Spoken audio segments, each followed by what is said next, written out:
What's going on, everybody? I want to say all praises to the Most High. I pray he blesses this lesson and that is edifying for you guys. Second, I want to say shalom to the nation of Israel, the elect. My name's Brother Shemuel, and today's topic is going to be on the deliverance from the day of judgment. The first verse I want to get is 2 Ezra 9, verse 13. And the reason is because a lot of people talk about the destruction coming to the other nations and their judgments, but the scriptures actually tell us, rather than focusing on their destruction, we should be more focused on how the righteous will be delivered. All right, so 2 Ezra 9, verse 13, it reads, "And therefore be thou not curious how the ungodly shall be punished, and when, but inquire how the righteous shall be saved, whose the world is, and whom the world is created." All right, so the unrighteous, they're going to get their punishment. Okay, the Most High is going to give them their punishment, and it's going to be brutal. We know this. However, he's telling us, focus on us. This isn't about them. Okay, the world is created for the righteous, so we should be focusing on how we are to be delivered. Next verse we're going to get is Zephaniah 2, verse 3, and it reads, "Seek ye the Lord, all ye meek of the earth." He's talking about the Israelites, the elect, "which have wrought his judgment. Seek righteousness, seek meekness. It may be ye shall be hid in the day of the Lord's anger." So he's saying to the elect, to the Israelites, if they seek righteousness, they seek meekness, then they will be hid from the day of his wrath. How do we seek righteousness? Psalms 119, verse 142. "Thy righteousness is an everlasting righteousness, and thy law is the truth." So the law is his righteousness. All right, the next verse is Jeremiah 51, verse 45. And it says, "My people, go ye out of the midst of her, and deliver ye every man his soul from the fierce anger of the Lord." All right, so he's saying to his people, to the elect, to the nation of Israel, get out of the midst of her. He's saying to leave Babylon, leave this world. Okay, remove your mind from it, get out of the world, come back to him, and every man that does this, his soul will be delivered from his anger. And if we go down to verse 50, he expounds on it even further, and it reads, "Ye that have escaped the sword, go away, stand not still. Remember the Lord afar off." Okay, and let Jerusalem come into your mind. So the way to be delivered, to come back to the Lord, is to remember his ways.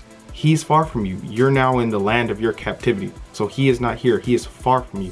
Remember him and his ways, and let Jerusalem come into your mind. So how it was in Jerusalem when we had the temple and we were serving the Most High, he's saying let that come into your mind. Come back to serving him and seeking him, and forget about this world. Next, we're going to get Zechariah 2, verse 6 and 7. And it says, "Ho, ho, come forth and flee from the land of the north, saith the Lord. For I have spread you abroad as the four winds of the heaven, saith the Lord." So not only are we to flee from the land of the north or America, but we're scattered all over the world, the four corners of the earth. So he's saying to get out of all the ideas, come out of all the ways of the places that you're in. Verse 7, "Deliver thyself, O Zion, that dwellest with the daughter of Babylon." All right, so you can deliver yourself when you come out of the ways of the place you're located in, and you come back to the Most High, then you deliver yourself. He will deliver you when you come back to him. All right, the next one is Revelation 18 and 4. It says, "And I heard another voice from heaven, saying, Come out of her, my people, that ye be not partakers of her sins, and that ye receive not of her plagues." All right, so the Lord is saying to come out of the ways of the land you are located in. Come out of the ways of the world so that you aren't partakers of their sins. So come back to his ways. We can also see in that verse that he's not saying to physically get up and leave. He's not saying to literally get up and come out of her, because he says that ye be not partakers of her sins. So even if you leave and you still keep the ways of that place, you would still be partakers of their sins. So he's saying to come out of them, the mindset, to come back to his ways. Now we're going to see some examples from the scriptures where people were delivered from his judgment. All right, so we're going to get Ecclesiastes 1:9 to show that the same way they were delivered before is how we're also going to be delivered today. Ecclesiastes 1:9. The thing that hath been, it is that which shall be. And that which is done is that which shall be done. And there is no new thing under the sun. All right, that was kind of cool because it rhymed. But he's saying that the way that they were delivered back then is the same way they're going to be delivered today. So the first example where the righteous people were delivered from one of God's judgments is Genesis 7:1. All right, and this is Noah and his family. 8 people were saved from the destruction of the world by the flood. All right, Genesis 7:1. And the Lord said unto Noah, Come thou and all thy house into the ark, for thee have I seen righteous before me in this generation. So he saved Noah and his family from his judgment. Next, we got Genesis 19, verse 12 and 13. And this is the example where the Most High saved Lot and his family out of his judgment coming to the city Sodom and Gomorrah. And verse 12 reads, And the men said unto Lot, Hast thou here any besides son-in-law, and thy sons and thy daughters, and whatsoever thou hast in the city, bring them out of this place, for we will destroy this place, because the cry of them is waxen great before the face of the Lord, and the Lord hath sent us to destroy it. So the angels came to warn Lot to get his family to get out of there, so that way they could come and destroy it. So the Most High saved him from the judgment. He was delivered. Also, another example is in the Exodus story. Israel didn't get touched by any of the plagues. All right, and I'm going to show a specific example right here. And it says Exodus 10, verse 22. And Moses stretched forth his hand toward heaven, and there was a thick darkness in all the land of Egypt 3 days. They saw not one another, neither rose any from his place for 3 days. But all the children of Israel had light in their dwellings. All right, so the Most High delivered Israel from that plague. They could see, they had light, but Egypt was completely dark and could not see anything. This next one is going to be from the New Testament.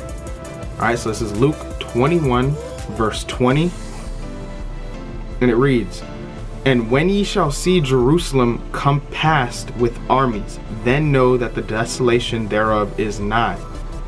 Then let them which are in Judea flee to the mountains, and let them which are in the midst of it depart out, and let not them that are in the countries enter therein too. For these be the days of vengeance, that all things which are written may be fulfilled. All right, so Christ left them this prophecy, so that way when they read it and see armies encompass Jerusalem, that they would know that it's time to hurry up and flee to the mountains. Okay, so this one is Matthew 24, verse 31, and it reads, And he shall send his angels with a great sound of a trumpet, and they shall gather together his elect from the four winds, from one end of heaven to the other. So this is the last deliverance. So he's going to gather the elect from wherever they are, scattered across the entire globe, and they're going to be delivered from the great day of judgment. Now, I'm not saying that everybody that's in the elect or the entire nation of Israel is just never going to die. I'm only saying that they're going to be delivered from the Most High's judgment. So when he is coming to pour his wrath, they'll be delivered from that. So the last verse I'm going to get is 1 Thessalonians 4, verse 16. So for those who do die for whatever reason, now it's not going to be from the Most High's wrath and judgment on that day, but if they die for whatever reason, and it's fine, because Christ died, the prophets died, they all actually died horrible deaths. And if you're going to die for anything, then you're going to die for the Most High. You're going to die for this word, so that you can receive life in the kingdom. So let's read verse 16. For the Lord himself shall descend from heaven with a shout, with the voice of the archangel, and with the trump of God. And the dead in Christ shall rise first. So those who do die, they're going to rise first.